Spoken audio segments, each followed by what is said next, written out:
नमस्कार दोस्तों, high study channel पर आप लोगों का एक बार फिर से बहुत बहुत स्वागत है। मेरा नाम दीपक कुमार है और मैं as a train manager work कर रहा हूं भारतीय रेलवे में। तो इस वीडियो में हम लोग बात करेंगे जो आप लोगों की एक पोस्ट आती है गुड्स गार्ड की या फिर ट्रेन मैनेजर की, जिस पर मैं वर्क कर रहा हूं कि भारतीय रेलवे में गुड्स गार्ड या फिर ट्रेन मैनेजर कैसे बनते हैं। तो इस वीडियो में मैं आप लोगों को कंप्लीट जानकारी दूंगा गुड्स गार्ड के बारे में। शुरू से लेकर के एंड तक देखेंगे कैसे बनते हैं, क्या वर्क प्रोफाइल होता है, कैसे प्रमोशन होता है, कितना पैसा मिलता है। सारी चीज़ आप लोगों को इस वीडियो में मैं आप लोगों को समझाने वाला हूँ। तो चलिए बात कर लेते हैं। सबसे पहले आप लोगों को पता होना चाहिए कि गुड्स गार्ड का काम क्या होता है। गुड्स गार्ड बोलो या ट्रेन मैनेजर बोलो, इनका काम क्या होता है। जो भी आप लोगों की मालगाड़ी हो या कोचिंग गाड़ी हो, दोनों में सबसे पीछे वाले कोच में बैठकर सिग्नल एक्सचेंज करना है। सिग्नल किसके साथ एक्सचेंज करने होते हैं? स्टेशन मास्टर के साथ करने होते हैं। और अगर ब्लॉक सेक्शन में गाड़ी पास हो रही है तो दूसरी गाड़ी के loco pilot and train manager के साथ सिग्नल एक्सचेंज करने होते हैं। एक तो ये काम होता है। उसके बाद गाड़ी को, जब गाड़ी चलती है हमारी किसी भी स्टेशन से, उसको सही टाइम से चलवाना, ये भी हमारे ट्रेन मैनेजर का ही कर्तव्य होता है। और जब तक ट्रेन मैनेजर सिग्नल नहीं दिखाएंगे स्टार्टिंग में, तब तक आप लोगों की ट्रेन डिपार्चर नहीं हो सकती, चाहे फिर वो माल गाड़ी हो या फिर आप लोगों की कोचिंग गाड़ी हो। तो ये तो आप लोगों का काम समझ में आ गया, ये काम होता है जनरली। बाकी और भी काम रहते हैं, जैसे संटिंग वगैरह होती है तो वो किसी बाद में बात कर लेंगे। संटिंग वही दो गाड़ी, किसी के मान लिया दो जगह का लोड जा रहा है मालगाड़ी में, तो एक जगह का लोड काटना होता है और दूसरी जगह का लोड दूसरी जगह पहुंचाना होता है, वो तो बाद की बात है संटिंग। तो जो मेन काम है वो मैं वो सेंटिंग कभी कभी होती है, मैंने आपको बता दिया। अब बात कर लेते हैं कि सर गुड्स गार्ड बनेंगे कैसे, ट्रेन मैनेजर भारतीय रेलवे बन सकते कैसे हैं। तो इसके लिए आप लोगों को एक फॉर्म भरना होता है। उस फॉर्म का नाम होता है एनटीपीसी। एनटीपीसी, तो एनटीपीसी क्या होता है? इसकी फुल फॉर्म होती है नॉन टेक्निकल पॉपुलर कैटेगरी। ये एनटीपीसी का एग्ज़ाम होता है और ये एग्ज़ाम आप लोगों का 2024 में होगा।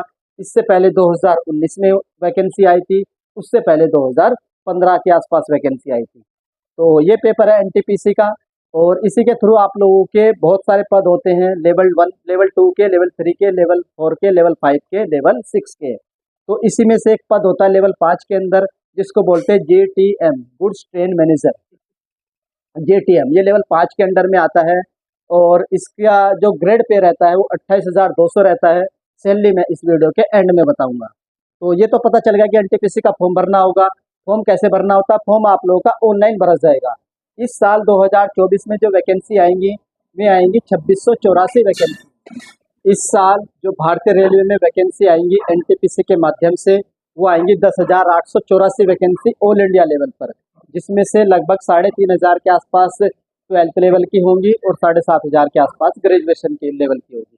जिस तरीके से लोको पायलट की वैकेंसी इंक्रीज हुई है 6,000 से 18,000 के आसपास, उसके बाद आप लोग की टेक्नीशियन की वैकेंसी हुई है, इसकी लगभग 7-8 हज़ार के आसपास शुरू में थी, अब 14,000 हो गई है।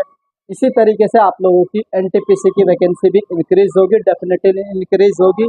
अभी 10,884 वैकेंसी है, बढ़ करके ये 15 या 20,000 तक भी जा सकती है। तो अभी जो 10,884 वैकेंसी है, इसमें जो आप लोगों की गुड्स गार्ड की जो वैकेंसी है, ट्रेन मैनेजर की वैकेंसी है, वे है 2684। तो वैकेंसी मैंने आप लोगों को बता दिया है। एनटीपीसी का फॉर्म भरा जाएगा। फॉर्म कब से भरा जाएगा? अब बात कर लेते हैं कि इसका फॉर्म कब तक आएगा। जो एनटीपीसी का फॉर्म आएगा, अभी आज 24 अगस्त हो चुकी है, तो इस महीने के लास्ट में या फिर अगले महीना यानी कि सितंबर के फर्स्ट वीक तक आप लोगों का नोटिफिकेशन आ जाएगा और फॉर्म भी भरना शुरू हो जाएगा। तो सितंबर से आप लोग मान करके चलिए कि आपका फॉर्म भरना शुरू हो जाएगा। जब आप लोग फॉर्म भर देंगे, फॉर्म ऑनलाइन भरा जाएगा। फॉर्म भरने के बाद आप लोगों का पेपर होता है। क्या पेपर होता है? इसमें आप लोगों का सबसे पहला पेपर होगा, लगभग मान करके चलिए, जब अभी तो क्योंकि पुराने एग्जाम होंगे एएलपी के, टेक्नीशियन के, आरपीएफ के, जेई के, उसके बाद ही आप लोगों का एनटीपीसी का एग्जाम होगा। तो अगले साल मान करके चलिए इसका पहला पेपर होगा। सर पहला पेपर होगा, पहले पेपर का पैटर्न क्या रहता है, एग्जाम पैटर्न क्या रहता है? तो पहले पेपर में आप लोगों से 100 क्वेश्चन पूछे जाते हैं, यानी कि 100 क्वेश्चन पूछे जाते हैं, जो 3 भाग में डिवाइड रहते हैं, 3 सेक्शन में डिवाइड रहते हैं। वो 3 सेक्शन क्या क्या है? Math, reasoning, GK. 30 30 और आप लोगों का 40, इस रेशियो में आते हैं। 30 जीके, 30 रीजनिंग, और आप लोगों की 40 जीके आती है, 30 रीजनिंग, 30 मैथ, तो ये रेशियो रहता है। और आप लोगों का 1/3 की नेगेटिव मार्किंग रहती है। 1.5 घंटे का आप लोगों के पास टाइम रहता है, और 90 मिनट में 100 क्वेश्चन करने होते हैं, 30 मैथ, 30 रीजनिंग और 40 जीके। ये पहले पेपर का एग्जाम पैटर्न रहता है। पहले पेपर का सर सिलेबस क्या रहता है, क्या क्या चीज़ें पूछी जाती हैं, तो सिलेबस मैं आप लोगों का स्क्रीन पर लगा दूंगा। सिलेबस में वही मैथ में आप लोगों का अर्थमेटिक, वही profit loss, SI, CI, mixture and allegation, percentage, तो वही जो आप चैप्टर रहेंगे। उसके बाद एडवांस मैथ में एलसीएम एचसीएफ हो गया, मेंसुरेशन हो गया, अलजेब्रा हो गया, और एक आध क्वेश्चन आप लोगों का ट्रिग्नोमेट्री का भी आ जाता है। ये मैथ का है। रीजनिंग का एसएससी वाली वही एनालॉजी, उसके बाद आप लोगों का कथन निष्कर्ष, और कथन निष्कर्ष सिलोगिज्म हो गया, तो वेब रीजनिंग के बेसिक टॉपिक रहेंगे। और जेके में आप लोगों का सारा कवर रहता है, history, polity, economics, geography, static, तो चारों चीज़ें आती है, और साइंस भी आती है। ये आप लोगों का सिलेबस है। जब आप लोग पेपर 1 पास कर लेते हो, पेपर 1 का रिजल्ट आ जाता है 1-2 महीने बाद, तो पेपर 1 में 15 गुना कैंडिडेट को पास किया जाता है। जितनी वैकेंसी होंगी आप लोगों के आरआरबी में, उसके 15 मल्टीपल कर लीजिएगा, और पेपर 2 के लिए आप लोगों को बुलाया जाएगा। सर पेपर 2 का सिलेबस क्या रहता है, तो पेपर 2 का सिलेबस रहेगा आप लोगों का सेम चीज रहेगी, बस चेंज इतना रहेगा कि यहाँ पर 90 मिनट में 120 क्वेश्चन करने होंगे। 35-35 और 50 का रेशियो हो जाता है। 35 मैथमेटिक्स के, 35 रीजनिंग के, और 50 आप लोगों के जीके यानी जनरल अवेयरनेस या जनरल नॉलेज के आएंगे। 120 क्वेश्चन रहेंगे, 90 मिनट्स रहेगी, 1/3 की नेगेटिव मार्किंग रहेगी। ये आप लोगों का पेपर 2 का सिलेबस है। एग्जाम पैटर्न बिल्कुल सेम रहेगा, सिलेबस भी सेम रहेगा, एग्जाम पैटर्न में थोड़ा सा चेंजेस रहेगा। 90 मिनट्स में 120 क्वेश्चन। पेपर 1 दे दिया, पेपर 2 दे दिया, पेपर 2 के बाद आप लोग का रिजल्ट आ जाता है 2-3 महीने बाद। तो पेपर 2 में जब आप लोग पास हो जाते हो, तो आपका रिजल्ट आता है कि आप लोगों ने एनटीपीसी में लेवल 5 के लिए पास कर लिया है। लेवल 5 में जितनी भी पोस्ट होती है सबके लिए आप लोग एलिजिबल हो जाते हैं। गुड्स गार्ड भी, सीनियर कमर्शियल कम टिकट क्लर्क भी, और आप लोगों का 1-2 पोस्ट और आती है JAA, जूनियर अकाउंट वाली पोस्ट होती है, JAA बोलते हैं, वो भी अच्छी पोस्ट होती है। तो 4-5 पोस्ट होती है, तो चारों पांचों पोस्ट के लिए आप लोग एलिजिबल हो जाते हैं जब आप लोग पेपर 2 का पास कर लेते हैं, रिजल्ट आ जाता है।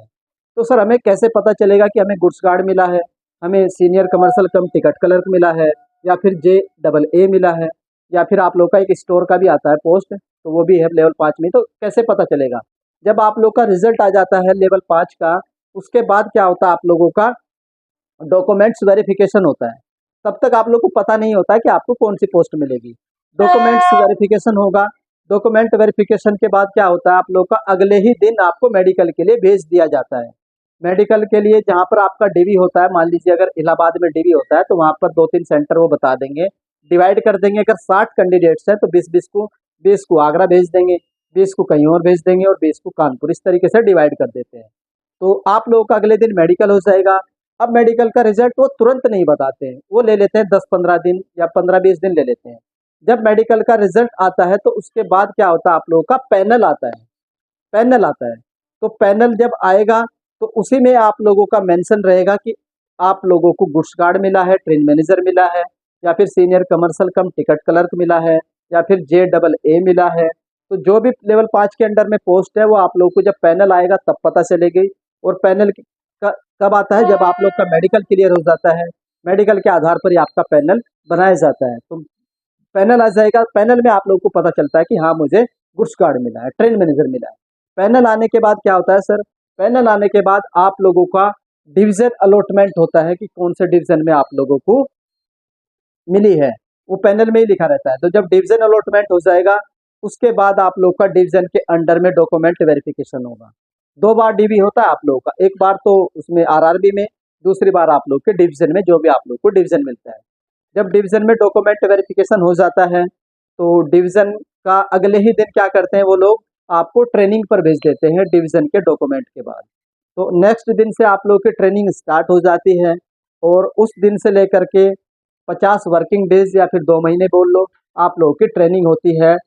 जो भी आप लोगों का ट्रेनिंग इंस्टीट्यूट होता है, जैसे ZRTI बने हुए हैं ऑल इंडिया में, एक चंदौसी में है, इधर MP वगैरह में भी है। तो जो भी नियरेस्ट आप लोगों का होगा वहाँ पर आपको भेज दिया जाता है ट्रेनिंग के लिए। 2 महीने आप लोग ZRTI zonal railway training institute बोलते हैं, उसमें ट्रेनिंग करते हैं। जब ट्रेनिंग कंप्लीट हो जाती है तो ट्रेनिंग के लास्ट दिन आप लोग को फिर से डिवीजन में भेज दिया जाता है। ट्रेनिंग में आप लोग के 3 पेपर होते हैं, वो भी मैं बता दूंगा।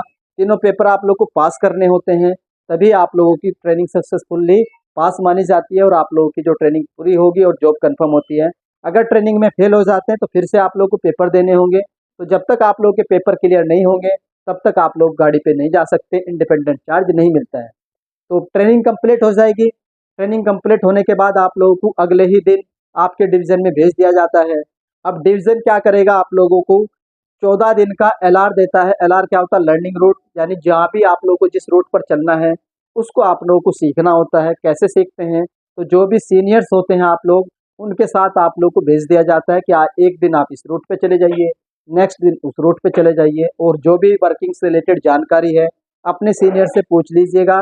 किस तरीके से गाड़ी के पेपर चेक करने होते हैं, ये पेपर भी मैं आप लोग को दिखा देता हूँ।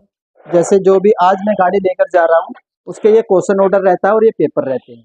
इसी में समरी रहती है। समरी में ये रहता है कि कितने का लोड है, कितने वैगन है, कितने कोच हैं। क्वेश्चन में ये रहता है कि आपकी गाड़ी कितनी स्पीड से चलेगी, कहाँ कहाँ पर आप लोगों को गाड़ी का जो स्पीड है उसके रेस्ट्रिक्शन हैं वो आप लोगों को फॉलो करवाने रहते हैं। ये क्वेश्चन आप लोग देख सकते हैं। तो ये क्वेश्चन रहेगा। तो ये सारी चीज़ें आप लोग अपने सीनियर ये सारी चीज़ें आप लोग अपने सीनियर से पूछ लेते हैं कि सर पेपर कैसे चेक करने हैं, लास्ट व्हीकल का जो लास्ट बोर्ड होता है वो कैसे लगाना है, और क्या क्या चीज़ें हमें ध्यान रखनी है अपनी वर्किंग के दौरान। वो सारी चीज़ें आप लोग LR में सीखते हैं। सारे रूट सीख लेते हैं, किस किस रूट पर आप लोग को चलना है, कौन सा स्टेशन किस साइड में पड़ता है, लेफ्ट है कि राइट है, क्योंकि आपको पता होना चाहिए, तभी तो आप लोग सिग्नल एक्सचेंज करोगे। आप लोग तो दिखा रहे हो स्टेशन की राइट साइड में, बिल्डिंग उसकी लेफ्ट साइड में है, तो सिग्नल एक्सचेंज नहीं होगा। तो वो सारी चीज़ें आप लोगों को LR के टाइम सीखनी होती है। संटिंग वगैरह मैंने सीख लेते हैं आप लोग, साइडिंग भी चले जाते हैं, साइडिंग भी जहाँ पर आप लोग का लोड छोड़ना होता है। तो ये सारी चीज़ें आप लोग LR में सीखते हैं। 14 दिन की LR कंप्लीट हो जाती है। इन 14 दिन के अंदर आप लोग का अगर रिजल्ट आ जाता है ट्रेनिंग का, तो आप लोगों को अगले ही दिन सेफ्टी कैंप के लिए भेज दिया जाता है। अगर रिजल्ट नहीं आता है, इन केस 14 दिन में रिजल्ट नहीं आता है, तो कई बार ये आप लोग के LR को बढ़ा देते हैं कि 10-12 दिन और कर लीजिए, और कई बार आप लोग को घर पर भेज देते हैं, जैसे हमें भेज दिया था कि जब आपका रिजल्ट आएगा उससे नेक्स्ट दिन आप लोगों को अपने डिवीज़न में रिपोर्ट करना है। तो रिजल्ट आने के बाद आप लोग को डिवीज़न में रिपोर्ट करना होता है। अब देख लेते हैं जब CMS ID बन जाएगी आपकी, कि आपकी ड्यूटी कैसे चलती है। तो जब आप लोग की CMS ID बन चुकी है, आप लोग अपने रूम पर या जहाँ भी आप लोगों को रहने की सुविधा दी गई है रेलवे की ओर से, वहाँ चले जाओगे। तो आप लोगों को 2 घंटे पहले कॉल आती है। मान लीजिए अगर 12 बजे गाड़ी चलेगी तो 10 बजे आपको कॉल आएगी कि 12 बजे की आपकी गाड़ी है, आप लोग आ जाइए, 2 घंटे का समय दिया गया है। तो 2 घंटे में खाना पीना रेडी होकर के अपने स्टेशन पर पहुँच जाइए। उससे 15 मिनट पहले, यानी कि 11:45 पे आप लोग को लॉगिन करना होगा। CMS के थ्रू लॉगिन कर लेंगे। जब आप लोग को कॉल आएगी तो उसी समय बता दिया जाता है कि आपकी गाड़ी कौन सी है, मालगाड़ी हो या कोचिंग गाड़ी हो, दोनों का नाम होता है कि एक नाम बता देंगे कि ये आप लोग की गाड़ी है। आप लोग लॉगिन करोगे 15 मिनट पहले। तो 15 मिनट पहले लॉगिन करने के बाद आप लोगों की गाड़ी के क्वेश्चन ऑर्डर आते हैं। जब क्वेश्चन ऑर्डर आएंगे तो उसी में लिखा रहता है कि आपकी गाड़ी कौन सी लाइन में आ रही है। प्लेटफॉर्म नहीं होते हैं, वो अलग चीज़ है। तो आप, क्योंकि जब हम लोगों की जो लैंग्वेज रहती है, हमको लाइन बताई जाती है, line number 1, line number 2, line number 3। तो ये पता चल गया, अपने क्वेश्चन ऑर्डर ले करके उसी लाइन में पहुंचिए जिस लाइन में आपको बताया गया है। और जो गाड़ी को पीछे से लेकर आ रहे होंगे ट्रेन मैनेजर, उनसे गाड़ी के पेपर लीजिए, पेपर को चेक करिए। वो आप लोगों ने LR सीख लिया होगा। तो इस तरीके से आप लोगों की वर्किंग स्टार्ट होती है। ड्यूटी आप लोगों की 7 से 8 घंटे में ख़त्म हो जाती है, कभी कभी 10 घंटे भी लग जाते हैं। तो इस तरीके से ड्यूटी होती है। तो सारी चीज़ें बता दी तो मैंने आप लोगों को, और आप लोगों का फिर इंडिपेंडेंट चार्ज मिल जाता है, अपनी गाड़ी चलाइए। उसके बाद प्रमोशन होता है, मेल में, पैसेंजर में, मेल में, एक्सप्रेस में 4200 ग्रेड पे तक आप लोग का वो होता है क्या इसमें प्रमोशन। और इसकी जो एलिजिबिलिटी है वो मैं भूल गया था बताने आप लोगों को, कौन इसका फॉर्म भर पाएगा। तो सिंपल ग्रेजुएशन वाले कैंडिडेट इसका फॉर्म भर सकते हैं, और पास होने चाहिए। कोई भी मिनिमम परसेंटेज का क्राइटेरिया नहीं होना चाहिए, नहीं है किसी भी तरीके का। 40% हो, 50% हो, कितने भी आप लोग के मार्क्स हो, आप लोग पास होने चाहिए। BA का रखी हो, BSc का रखी हो, MA का रखी हो, MSc, BSc, BBA, BCom, कुछ भी आप लोगों ने ग्रेजुएशन कर रखा है, सिर्फ आप लोग पास हो और इसका फॉर्म भर पाएंगे। एज लिमिट 18 से 33 कर दी गई है, वो ध्यान रखिएगा। और सिलेबस, एग्जाम पैटर्न, सैलरी, सारी चीज़ मैं आप लोग को बता दूंगा। और इस वीडियो के एंड में आप लोगों को सैलरी स्लिप के बारे में भी जानकारी मिल जाएगी, आप लोग देख लीजिएगा। तो ये पूरी डिटेल थी गुड्स गार्ड ट्रेन मैनेजर के बारे में। मेरा नाम दीपक कुमार है, सारी चीज़ें बता दी है मैंने आप लोगों को। स्क्रीन पर एक नंबर दिखाई देगा आप लोगों का, तो उस पर कॉन्टैक्ट करके आप लोग पेड ग्रुप में भी जुड़ जाइएगा। मैं आप लोगों को खुद से एनटीपीसी की तैयारी करवाऊंगा। 99 रुपीज़ में सिर्फ आप लोगों को एक बार पेमेंट करनी है और सारी चीज़ मैं आप लोगों को गाइडेंस और पीडीएफ बुक सब प्रोवाइड करवाऊंगा। तो वीडियो देखने के लिए धन्यवाद। जितने भी रेलवे की तैयारी कर रहे हैं सब लोग इस चैनल को सब्सक्राइब कर लीजिए। जय हिंद, जय भारत।